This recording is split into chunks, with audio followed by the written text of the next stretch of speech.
Hi guys, welcome back to my channel. Kung bago lang kayo sa channel ko, ako pala si Annalyn Tapa. Welcome kayong lahat. At kung hindi pa kayo nakapag-subscribe, i-click nyo lang ang subscribe button sa baba at pakiclick nyo na rin ang bell notification para ma-notify kayo sa lahat ng mga videos na i-upload ko. Kung bago lang kayo guys sa aking YouTube channel, nag-upload ako ng mga video tips, video tutorial, nang sa ganun ay may share ko ang kaalaman ko sa kapwa ko YouTubers, lalong-lalo na sa mga new YouTubers na nagsisimula pa lang gumawa ng kanilang channel. Sa video na ito, i-share ko sa inyo kung paano mag-edit ng video sa YouCut at ito ay part 2. So, panoorin nyo guys yung aking part 1, step by step na yun. So, ngayon, i-share ko sa inyo yung mga importante at gamit na mga features ni YouCut. So, kapag na-install yung YouCut, i-click nyo ang plus. Then, nakikita nyo yung project. So, pwede siya guys sa Android, pwede siya sa iPhone. Ang gamit ko always is Android. So, kagandahan sa YouCut is wala siyang watermark. So, maghanap lang ako dito ng video na halimbawa ko guys. So, halimbawa ito. Click nyo lang yung orange. Yan. So, dito na tayo sa loob ng YouCut. So, una sa lahat, hanapin nyo ang BJ. Yan. Dito nyo makikita kung ano yung gusto nyong ratio pang long video YouTube ba. 16:9. 16:9. So, i-ano nyo lang siya. I-crop nyo lang siya. So, para full screen. So, kapag pang TikTok, YouTube Reels, FB Reels, 9:16. 9:16 guys. So, ibalik lang natin doon sa kanyang original. Yan. So, nag-iba siya ng ratio. Kasi napakahalaga para hindi kayo mamaya magka-problema kapag mag-upload. So, balik tayo dito sa 16:9. 16:9 kasi ano tayo, long video, YouTube. Yan. So, unang i-share ko sa inyo guys,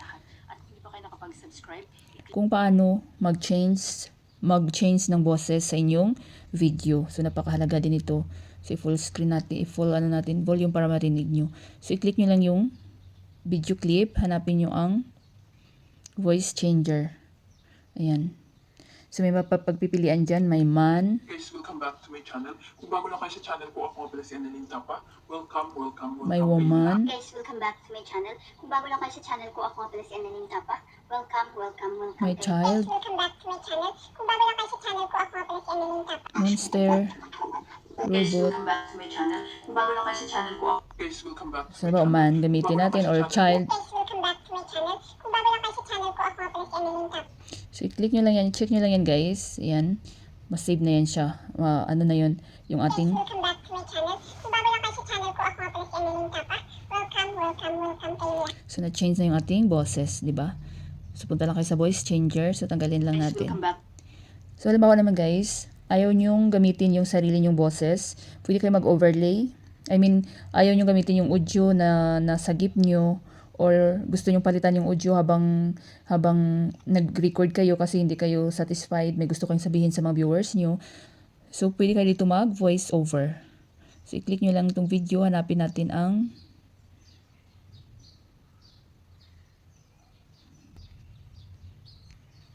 So, hanapin natin ang... Nakita nyo, 3, music. Hanapin natin ang record. So, yan guys. So, record. So, pag i-click nyo yan, pwede na kayo mag-voice over.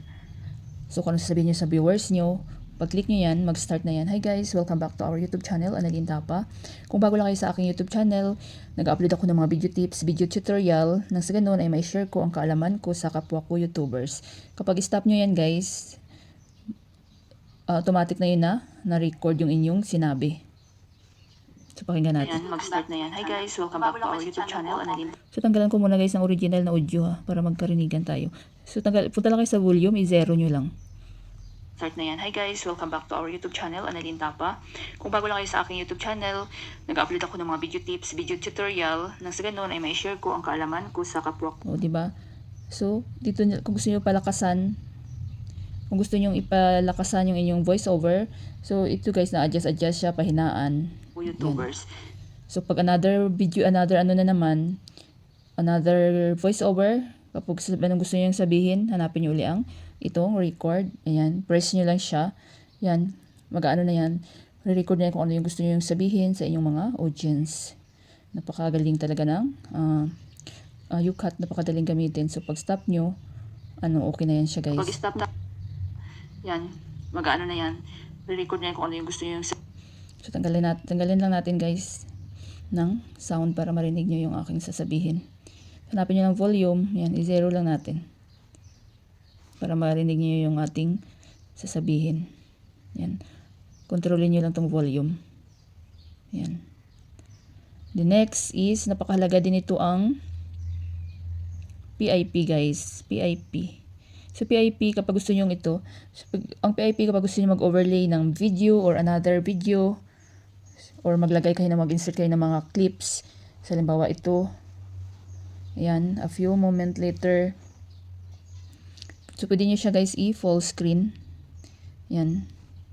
A few moments later, 2,000 years later, one eternity later. Yan. So, yan ang overlay. Or kung ayaw nyo namang yung mga ganyan na video, pwedeng photo. So, tanggalin natin.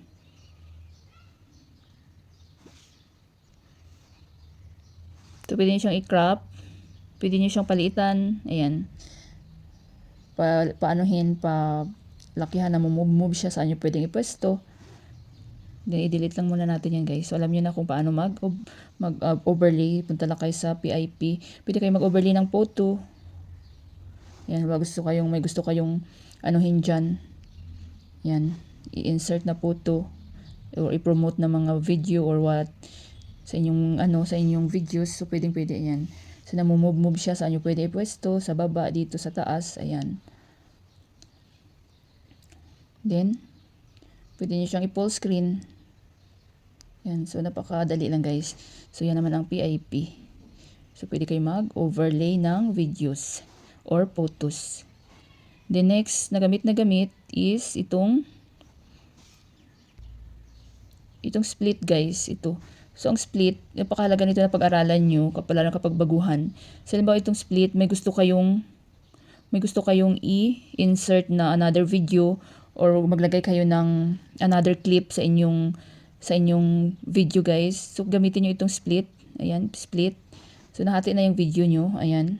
So, halimbawa mag-insert tayo ng another clips. Halimbawa mga funny clips or yung mga 200 years later. So, i-click nyo itong plus. So, punta tayo sa video. So, maghanap lang ako dito, guys, ng clip, guys. Halimbawa ito. Na-edit ko na yan siya.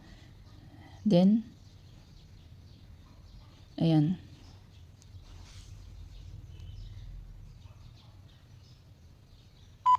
Thousand years later. So, gamit na gamit ang split, guys, kapag nag-edit kayo ng videos. At ang kagandahan sa split, halimbawa may gusto kayong ayaw isali sa dulo ng videos nyo.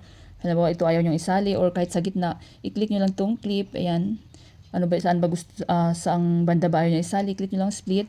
So, natin na siya, guys. Then, hanapin nyo lang ang delete. Madi-delete na yan. So, huwag na natin i-delete. Halimbawa dito sa gitna, ayaw nyo isali. May mga nasagip kayong ayaw nyo isali. So, click nyo lang uli ang split. Then, saan banda niya ayaw isali, split. Then, dito sa gitna, yan, delete. So, yan ang kagandahan ng split. Then, next na napakahalaga, lagi ko rin nare-receive sa viewers ko. Halimbawa, guys, may i-add kayong mga video or intro. Gusto nyo mag-add ng another clip or intro sa pinakauna. So, click nyo lang tong plus. Hanap lang ako dito ng intro. So, nabawa ito, intro ito. Bawal naman yan, guys. Yan. O, yan, na-add na siya, diba? Then, kapag gusto nyo mag-add sa last or outro, so, click nyo lang sa pinaka. Last din, click nyo ang plus. Then, halimbawa ito din, intro. Click nyo lang. Yan. So, na-add na. Yan. At, itong rotate din, guys. Next na ito din lagi tinatanong ng viewers ko, itong rotate. So, ang rotate, guys, halimbawa nakabaliktad yung videos nyo or photos. Halimbawa nakaganyan. So, i-rotate nyo lang siya na i-rotate hanggang sumakto. Yan. Super galing ng UCut. Then, next na laging tinatanong din ng mga viewers ko, paano mag-spade. So, halimbawa may gusto kayong spade na video, guys. So, i-click nyo lang tong video. Then, Halimbawa, ayaw nyong speed lahat ng video nyo, mayroon lang mga portion sa video nyo. So, ganun din, i-click nyo itong split. So, halimbawa, itong ano lang, mga 5 seconds lang gusto nyong i-slow mo or speed. Click nyo ang split. So, ito, halimbawa, ito lang gusto nyong speed or i-slow mo. So, click nyo ang speed. So, yan ang pinaka-standard niya, guys, itong 1. Then, i-click nyo lang siya pa, left side kapag gusto nyo ang slow mo. Left side tayo. Ayan. So, kayo na bahala mag-control kung ano ba kabagal yung gusto nyo. So, sa mabilis naman, di ba 1 yung 1 yung kanyang standard. So, may mga number naman dyan, 2, 4, 8, 33, 100. Kapag gusto nyo pinakamabilis, ayan. Ayan. Pa right side naman siya. So, mahalaga din itong speed, guys. So, napakadaling gamitin ang UCut. At kung meron kayo, guys, mga question, suggestion, any request, huwag kayong mahiyang mag-iwan ng comment any videos ko at mababasa ko yan. So, pag okay na kayo, guys, i-save nyo lang.